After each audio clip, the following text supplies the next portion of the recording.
Hello everyone, welcome to the 5th episode of Cyberbyte Live. If you didn't already know, Cyberbyte is a weekly tech show which started back in 2011 to bring you the latest and greatest news and reviews in the futuristic world of technology. My name is Sam and I am the CEO and founder of Speedliner Technology, and today I'm here with Sam Toogood, CEO and founder of Futuristic. Yep, and first of all I'm going to be talking about the brand new Microsoft Surface Pro, which was recently launched.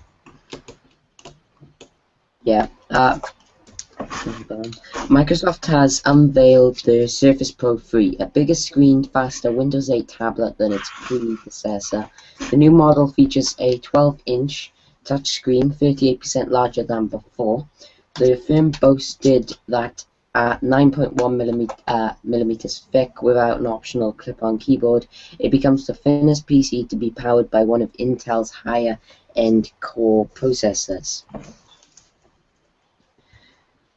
One analysis said he believed there was pent-up demand for such a device in the corporate world. However, the platform has previously been outsold by rivals. It does look very nice, so yeah. I'm not going to show you a picture right now, but if you want to see a picture, just Google Microsoft Surface Pro 3.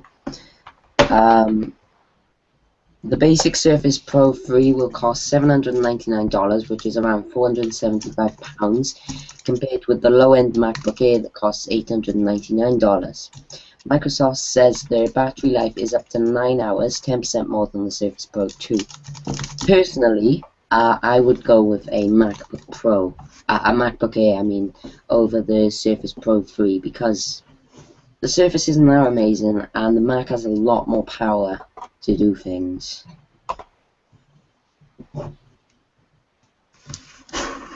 My turn? Yeah.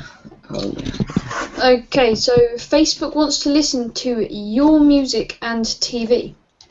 Facebook is to release a new feature on its mobile app that listens to your music and TV shows. If the song or show is recognized by the app, users can publish the information on their profile or to the selected friends. The service hopes to take advantage of the second screen trend, which sees fans of TV shows and in particular sharing their experiences on social networks.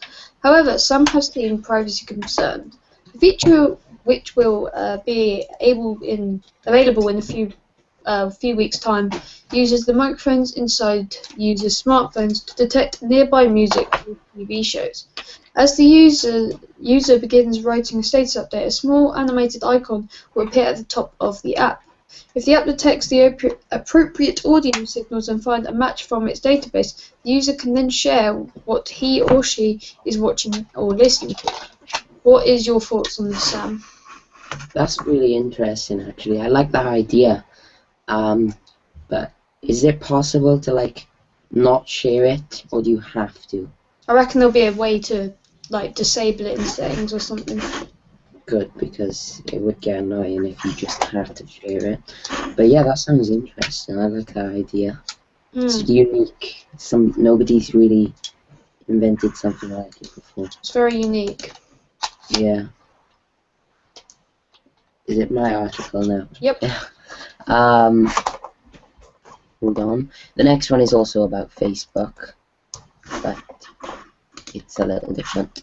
Facebook has brought autoplay adverts to the UK. Facebook is introducing automatically playing video adverts to the UK. I just said that. The social network initially trialed the features in the US, and the first ads are expected to play in Britain within weeks. They will run without sound unless clicked on, and on mobile devices will load only over Wi-Fi.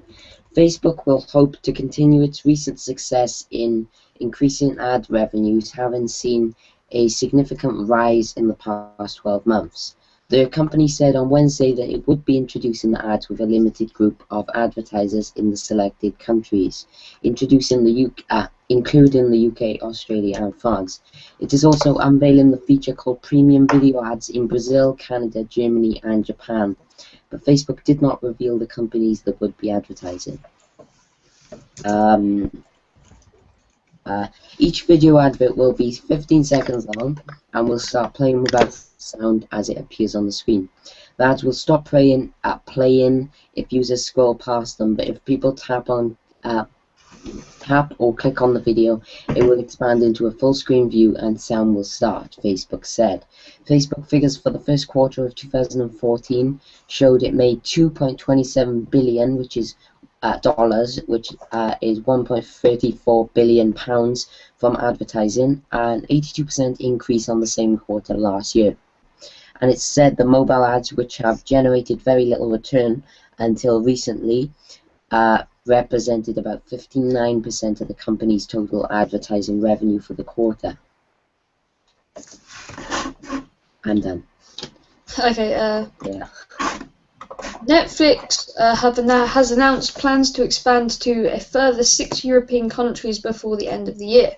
The TV and movie streaming service intends to launch in Germany, France, Austria, Switzerland, Belgium, and Luxembourg. The US-based firm has 48 million subscribers in over 40 countries.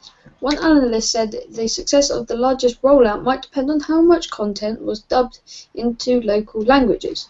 Germany potentially could be quite a difficult market as it has a low pay TV penetration and seemingly low willingness to pay, said Ian Maud from the media consultancy Enders Analysts.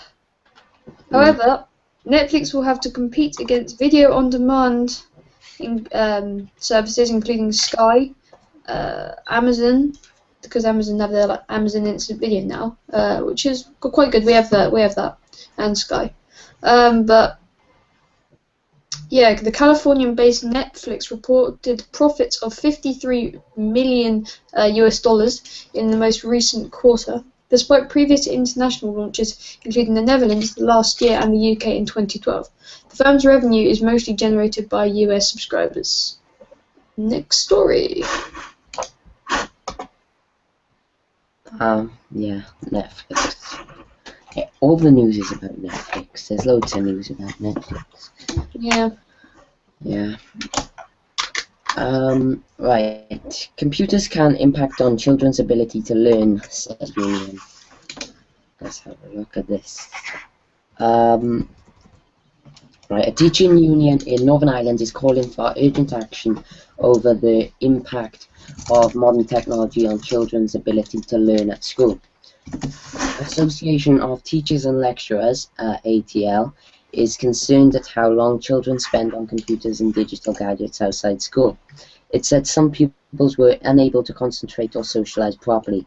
The impact of digital technology is the focus of the union's annual regional conference in Belfast on Thursday. Mark Langhammer of the ATL said, "We are hearing reports of very young children who are arriving into school quite unable to concentrate or to socialize properly because they're spending so much time on digital games or social media. We'd like the Department of Education to issue guidance to all parents on the maximum amount of time which young children should spend on these devices and on how kids can use technology safely and sensibly." He said the ATL will be requesting an early meeting with the Education Minister to urge action. Ugh, I hate reading articles like that.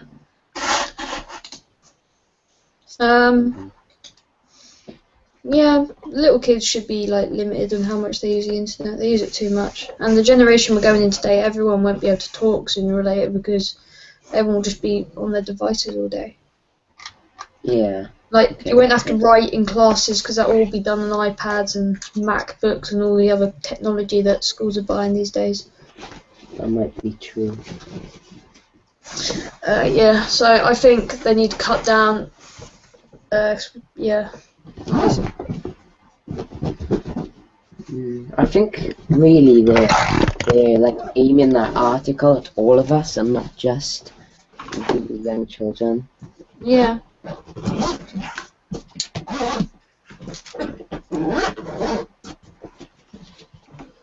It's your article next. Yeah. Hang on a second. Just sorting something out.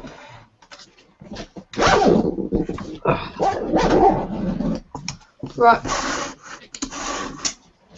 Travel rating service TripAdvisor is being investigated in Italy over concerns the site is not doing enough to prevent fake reviews. The Italian competition authority said it had complaints from consumers and businesses about the website. It launched a separate investigation to see if agreements booking sites Expedia and Booking.com hold hotels, preventing consumers from getting better deals.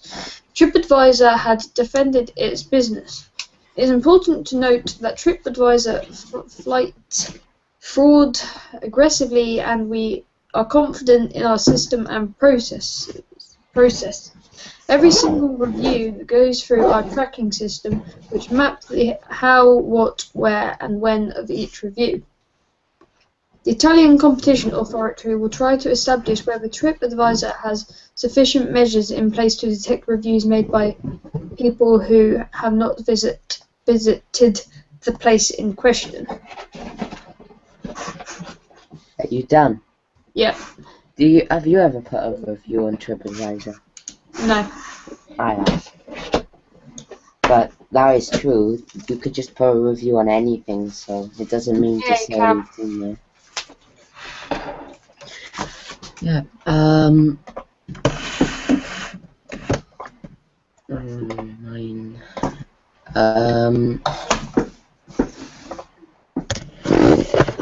Just loading it.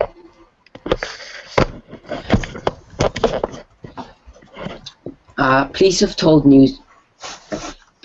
said that they are increasingly concerned about people using social media when driving.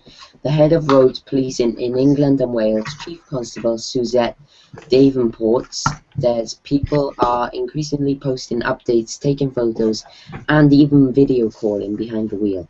More than 6,000 16 to 24-year-olds were killed or seriously injured in 2012. A recent RAC survey also found that 20% of 17 to 19-year-olds admitted using Facebook or Twitter while driving. I'm increasingly concerned because young people are absolutely glued to their mobile technology, she said. Whether that's social networking or texting, people cannot afford to be doing that when they're driving. Imogen Corfery, 27, sustained serious injuries after being hit by a car as a child. Witnesses say the driver was distracted by a mobile phone. Imogen now suffers epilepsy, learning difficulties, and memory impairment as a result of that accident. She agreed to tell the press her story and help with our report on the issue of driver distractions. She said she was on the way to the swimming pool with her mum, sister, and best friend Jeanette. A car came round the corner on his phone and I was hit. A passing doctor gave me CPR at the scene and I was taken to hospital where they froze my brain. I was in a coma for 10 days and, much to everyone's surprise, I woke. It's really upsetting being back here at the scene of the crash. This is the place where my world turned upside down. Some guy fancied taking his license for granted and he ruined my life.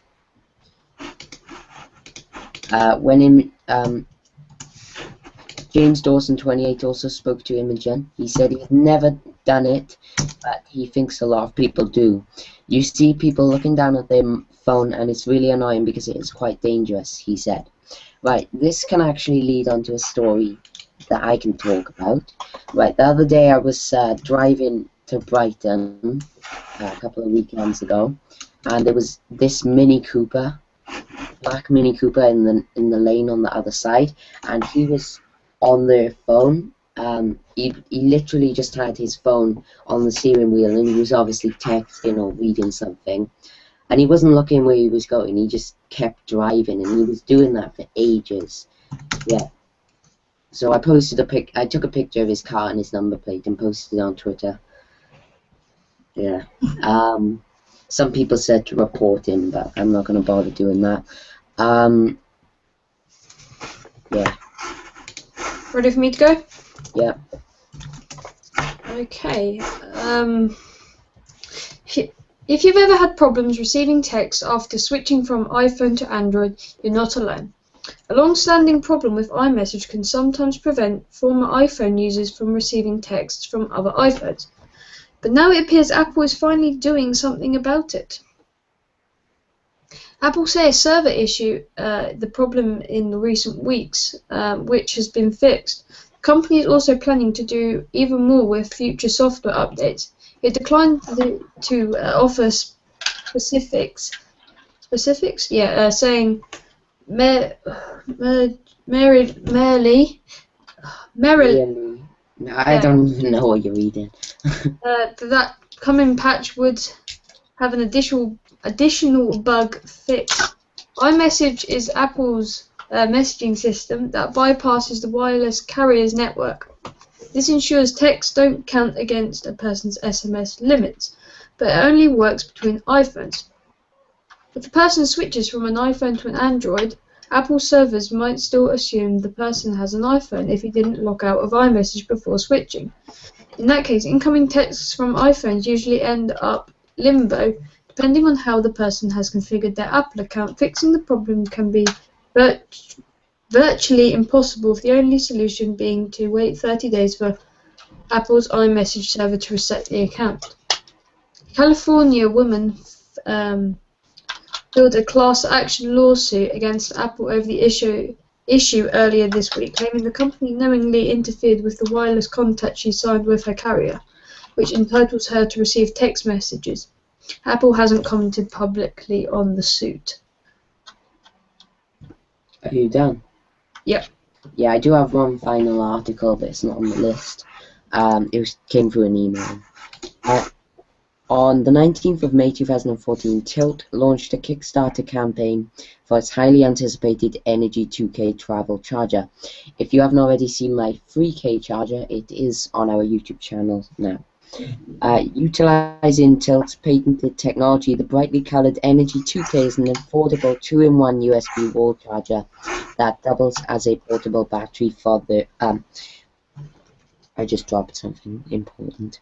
For on-the-go charging, Tilt unveiled its Energy 2K prototype at the 2014 CES, where it was named a Best of Show finalist by iLounge and was one of Travel and Leisure's best new travel gadgets for 2014. The Energy 2K combines several features that make it the most convenient travel charger for the everyday user. Early bird Kickstarter price of $20, a 50% discount from the $40 retail price. Foldable AC wall prongs. Internal rechargeable 2,200 milliamps battery. Universal USB port, 1 amp circuit for rapid charging, and an LED battery status indicator. After completing 2 successful Kickstarter campaigns for the Energy Plus backpack and View wireless charger in 2013, the Tilt team is excited to introduce their latest product to the Kickstarter community and start a dialogue about innovation in portable charging. Tilt is seeking $50,000 for UL testing fees and an initial production run, and will deliver product to backers in July 2014. I'm done. Okay. Yeah. Yeah, we're gonna end here now because that's it. That's all the news we have this week. If there wasn't next week. Yeah, Barry should be back next week. He's busy today. There should be more interesting news next week as well. Yeah. Okay then. Thanks for watching this video, guys, and we'll see you next time. Adios. Bye-bye.